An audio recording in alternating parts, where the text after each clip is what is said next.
The other day I had someone bring in this real nice Art Deco Westclox alarm. This is one of 8 different styles that Westclox offered. This particular one was produced between 1930 and 1934 in what is called the La Salle alarm clock series. They were nickel plated with a finish Westclox called the Butler finish. And on the bottom you'll see that this particular one is a model 61F, the 403, and the cases were produced by Dura for the Westclox company. But let's pull this apart and see why it's not working. The customer has told me it's been about 10 years since this has worked. I can see right off it is missing one of the case screws.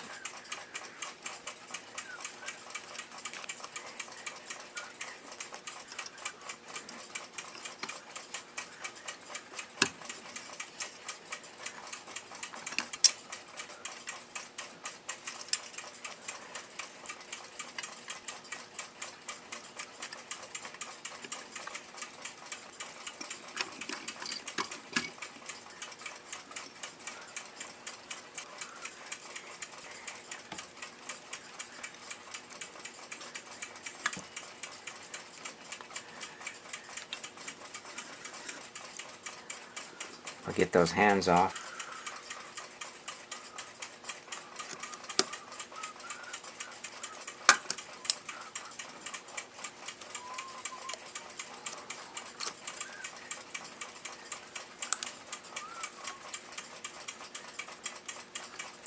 So now we can get that dial off.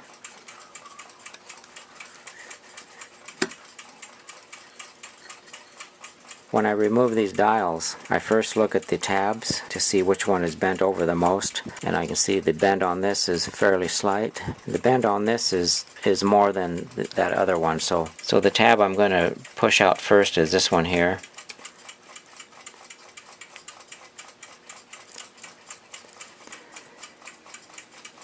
The main goal here is do everything I can to not break those tabs, and the only way to do that is to bend them the minimal amount.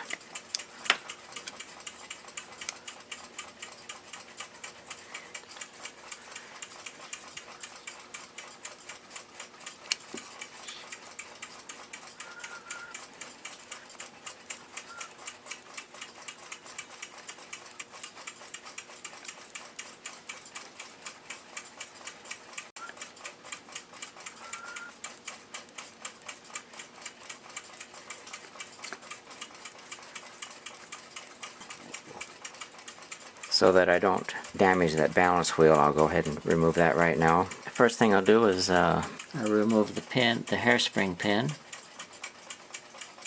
and then we'll work that hairspring out of the stud and also through the regulator.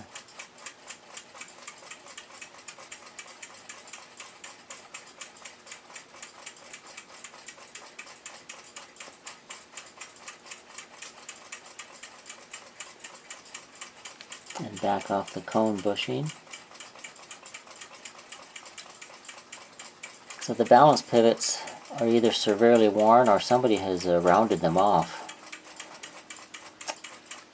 on both sides here, so I'm going to need to mount this in the lathe and take a carbide cutter and reshape this so that it comes to more of a point. Go ahead and polish them, and it looks as though somebody has taken the safety roller and put oil on it. You can see a lot of this black debris here. It's right on the safety roller, and that'll slow it down and even stop a pin lever like this. So we'll deal with this after I get the rest of the movement cleaned up and checked out. So we'll release the power on the mainsprings. There's a click right here that we can depress.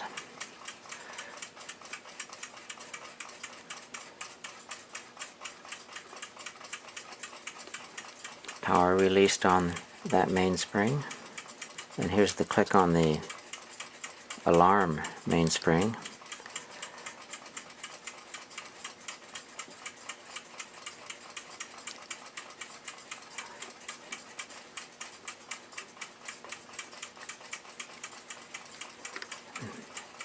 Power released on that mainspring.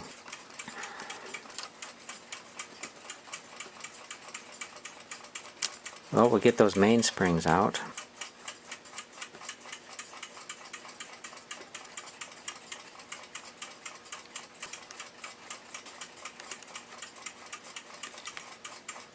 time side mainspring. We'll pull those mainsprings out and clean them up.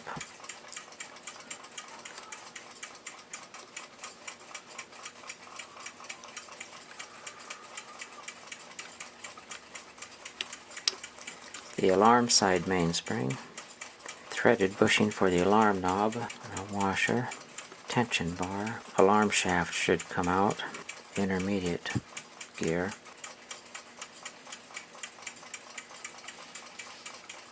There's a washer to retrieve off of that alarm shaft.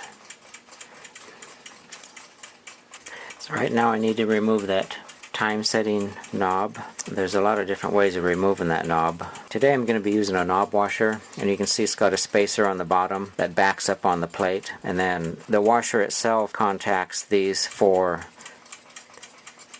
points right here. So we'll put this on there.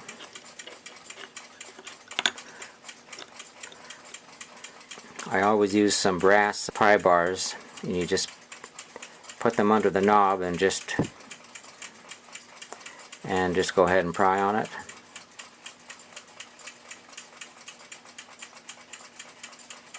It's equal pressure on both sides until that knob comes off. That's a real good non-destructive way of removing these knobs.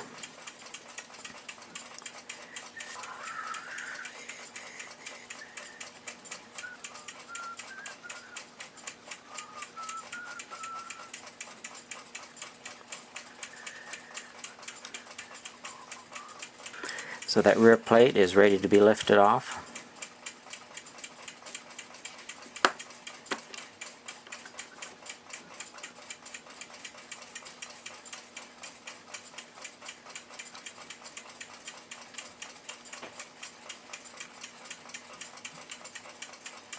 Very, very dirty. Oil has turned to grease in this area. As far as dates on the plates, produced in June of 1930. Pallet fork. Somebody has oiled the guard pin. Not supposed to be any oil in this area right here. You can see the black residue there coming off. Look at the other side here, and yeah, this guard pin is not supposed to have any oil on it at all. That could be one reason why this clock is customer was complaining about it stopping from time to time. Otherwise it looks good. Oil's a little dirty on the pins. On the escape wheel, fourth wheel, and the third wheel.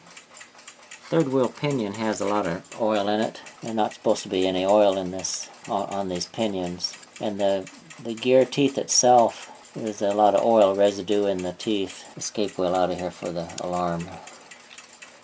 And the center wheel, the pinion is just full of oil.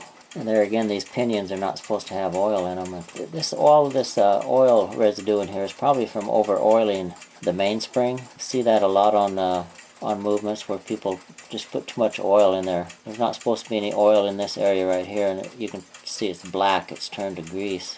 So I've got the movement all cleaned up, and it's time to start reassembling it.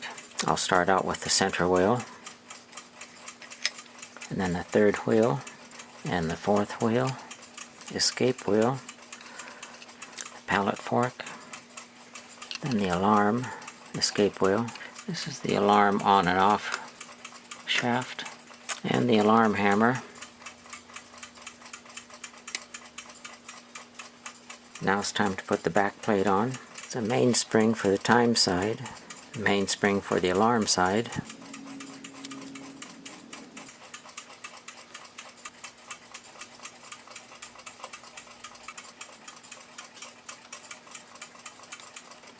So it's time to put the alarm setting shaft back in. Goes right through here. And there's a washer, like a thrust washer, that goes on the inside. So we'll need to pull that back slightly.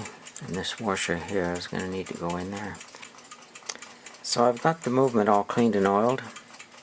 It's now time to look at that balance wheel and see what needs to be done with that. First off, I'll remove that hairspring.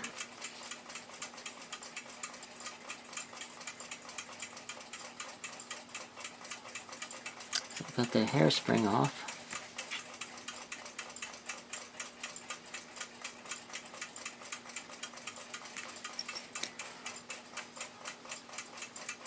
hairspring seems to have a lot of thick, either dried up oil or grease on it. On the inside of the coils right in this area here. But we'll have to get that off of there before we put it back on the balance wheel. I'll set this aside so it won't get damaged. Balance wheel pivots are either severely worn or somebody has rounded them over too much. So I'm going to need to take this on the lathe, use a carbide cutter and cut a new surface in here to get that more to a point. Same with this side here. So we'll get this balance cleaned and then work on those pivots. Yeah, they shouldn't be rounded over that much. A slight amount is okay, but that's far too much. And since they're both the same, I suspect somebody has repaired it in the past and they thought they were doing the best thing by rounding them over. But we'll get this mounted up on the lathe and get it corrected. So I need to cut a new point on this staff. I need to use a carbide graver because the staff material is so hard a high-speed steel graver won't work.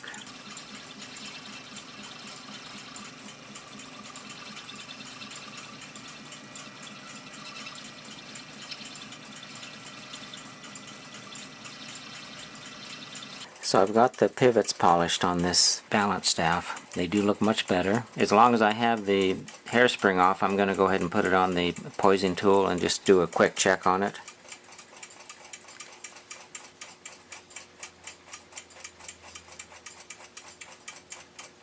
Okay, we'll let it come to a stop.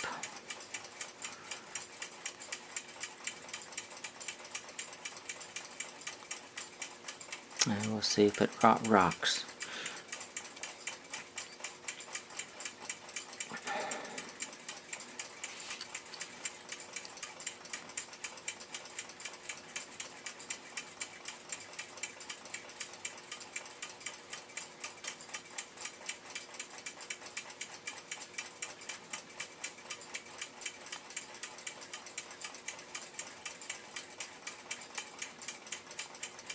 So this balance wheel does have a heavy spot in it.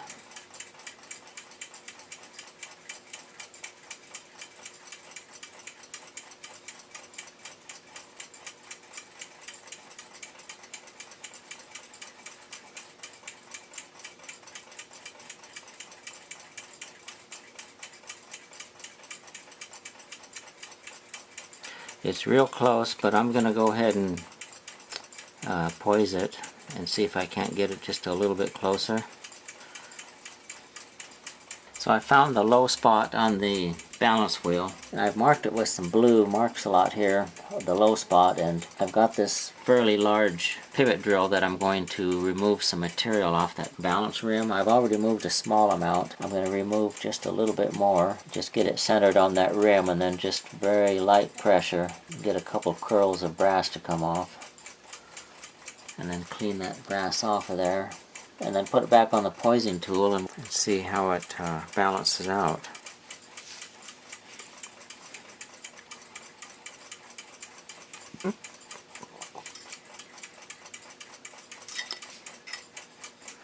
Okay, let's mount this up and see how much of a difference that made.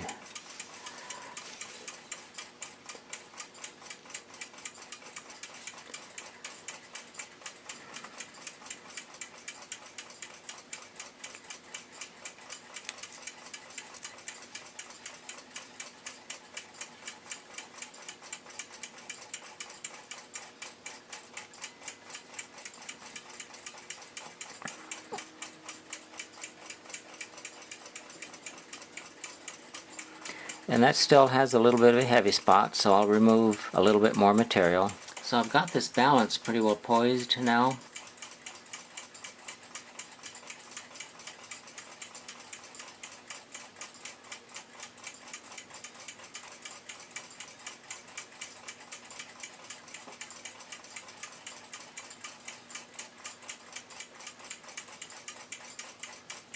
So the balance is not rocking anymore, so it's pretty much in perfect poise now. So we'll go ahead and install it in the clock and time it out and see how it performs. So now that I have the pivots polished and the balance wheel poised, I'm going to go ahead and install it and see how it performs. And that impulse pin is lined up with this arm here, so this arm here needs to be pointing towards the pallet fork pivot and the escape wheel pivot. Let's get this installed. Then need to install the pin for the hairspring.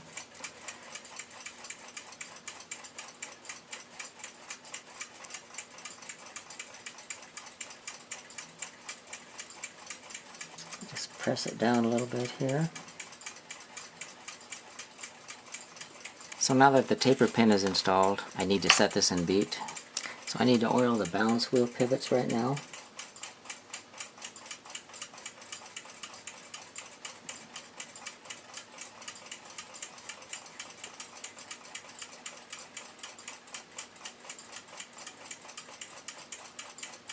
So it's all cleaned and oiled. I'm going to go ahead and apply some power to the time side and see what happens here.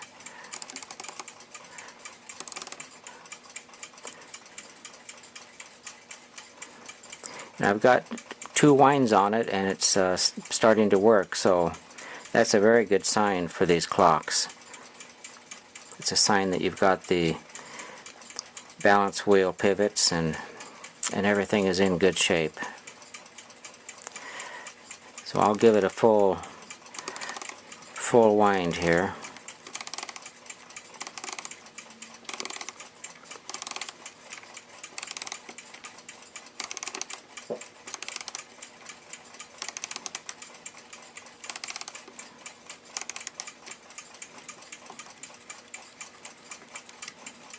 And that has very, very good motion. Should have 270 degrees movement. And I'd say it has a full 270. I think this is going to be a very good movement. We'll go ahead and continue putting this together and we'll time it out and move forward from there.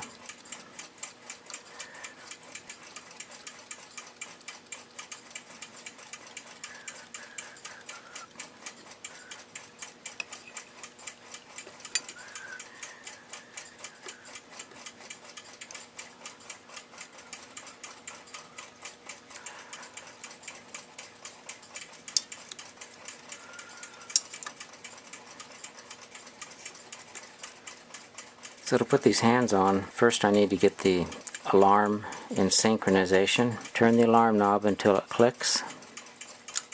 Right there. That means that the alarm will be ringing. And then I'm going to set this alarm indicator at 12. So the hour hand will go to 12. And the minute hand as well will go to 12.